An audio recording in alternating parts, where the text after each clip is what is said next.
પાટણ જિલ્લાના સરસ્વતી ખાતે ₹3.13 કરોડના ખર્ચે નિર્માણ પામેલ અદ્યતન સુવિધાઓ યુક્ત બસ સ્ટેશનનું લોકાર્પણ કરાયું છે।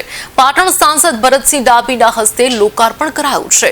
સાંસદે નવીન બસ સ્ટેશનનું રિબન કાપીને તકતી અનાવરણ કરી ઉદ્ઘાટન કર્યું હતું તેમજ લીલી ઝંડી આપી બસને પ્રસ્થાન કરાવ્યું હતું।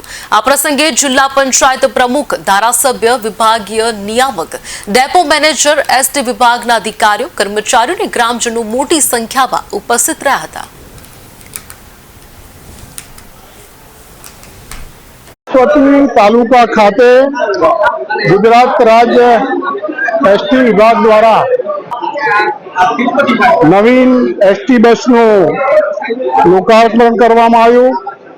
આ કાર્યક્રમમાં જિલ્લા પંચાયતના અધ્યક્ષ બેન શ્રી હેતલબેન, ધારાસભ્ય કિરીટભાઈ પટેલ અને ભારતીય જનતા પાર્ટી અને કોંગ્રેસના કાર્યકરોએ હાજરી આપી અને લોકોને સુવિધાઓ મળી રહે એના માટે નવીન બસ સ્ટેન્ડ ખુલ્લું મૂકવામાં આવ્યું।